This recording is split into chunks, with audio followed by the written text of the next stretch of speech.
Is time just an illusion? It is. It absolutely is. If you were to ask the national timekeeper, and yes, we have one such. His name is Tom O'Brien. He works at the Institute for Standards and Technology in Boulder, Colorado. If you were to ask him, he's the US national timekeeper, this guy. He has a huge atomic clock. That's his job, to keep track of time. If you were to ask him, what is it? He will give you an interesting answer. He will tell you that I can't tell you. He says the closest he can describe it is that time is a man-made construct, something we have invented to try and keep track of a fascinating and complex universe around us. Well, what the heck? I mean, if the guy who's keeping track of it, whose job it is to keep track of it, can't tell us what it is, why are we living as a slave to it? Because most people are. Think about it. We live with our minds either buried in the past or buried in the future. We are not here. And why do we do that? We do it because the past gives us this sense of identity, and the future gives us the hope of something even greater. And that's good if it's a positive image we work with, but in most cases it's not. Mind wandering, going to the past or going to the future, he says, is the cause and not consequence of unhappiness. When you study quantum physics, the more we go into the depth of the universe and reality, we find that time is organic. Time expands from the present moment. Which means, and hold on, this is a real brain fart. That means a decision you make right now travels back in time and affects someone's decision in the past. It travels forward in time and affects someone's decision in the future simultaneously. What? Let's do that one more time. So a decision you make right now travels back in time and forwards in time simultaneously. Because this is all there is. So who would like to see the illusion of time for the very first time? All right, phenomenal. I want to make sure this looks very random. And it has to be random, otherwise you're gonna go back and say, oh, well, Anders, you set the whole thing up. So I am going to throw something out in the audience, all right? And if you see this thing flying towards you, what you really need to do is make sure that you catch it. What? Remember what we talked about earlier. We see with our assumptions, not our eyes, because you see the shape of a hammer, you assume it's a hammer. It's a rubber hammer. It doesn't do much harm, depending on what you use it with, but I see you joining me. Good to see you, my friend. Come right over here, right there in the middle. Yeah, that's awesome. Wow, you have support in the audience. Thank you, guys. I love it. Good deal. All right, Mr. Justin, we have here a slot machine. No, don't get too excited.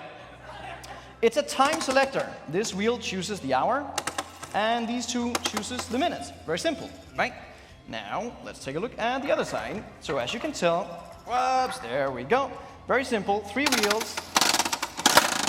Very simple. All right, Justin, I'm gonna turn it back around, and you are now going to reach through here, and you're gonna select the time, very randomly. I don't know what you choose, they don't know what you choose, you don't know what you choose. Just spin the wheels until it feels right.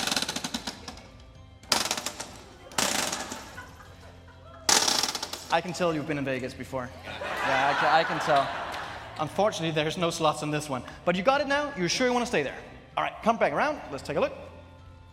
1:45. Justin, thank you very much, my friend. Give him a big round of applause. 1:45. Remember, what lies behind us and what lies ahead of us are tiny matters compared to what lies within us. In this moment, because that is all we will ever have, this precious, beautiful, never-ending moment. Time is running. Justin made the decision 01:45. Do you agree that that was a random decision in the moment? Yes. Great. That decision already traveled back in time. It affected somebody's decision 2 weeks ago. My incredible assistant, Lisa, raise your hand. There she is. She made a decision 2 weeks ago. She had a little hard time with the decision. She had to choose some graphics, some numbers, and I told her, Lisa, just go with your intuition. Go with what feels right. She settled on it, she printed it, She, not in 1 or 2 or 5 copies, no, she made a decision and printed it in 500 copies. What I'm talking about is the postcard that's sitting in front of you on the table right now. The decision of 1:45 traveled back in time affected this clock that says 1:45.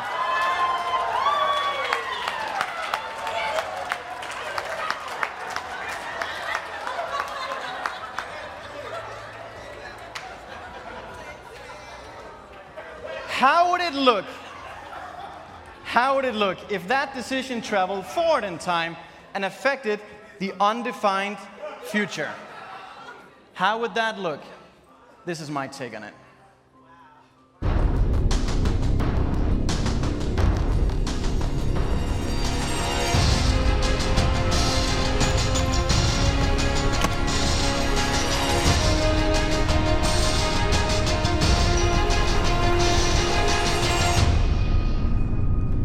Inside the hourglass, a clock has appeared.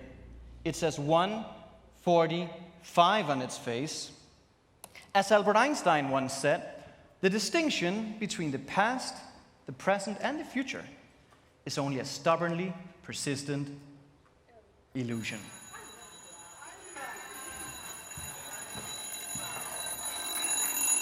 Because time is now. Thank you very much. Thank you.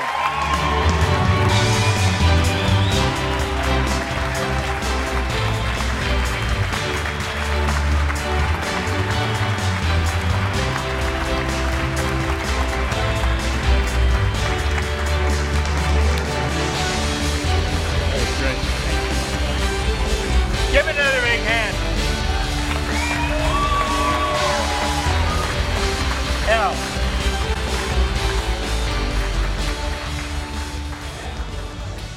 Anders will get an idea into your mind like nobody else can. I love watching him work. These ideas are so important that we properly establish them in our mind.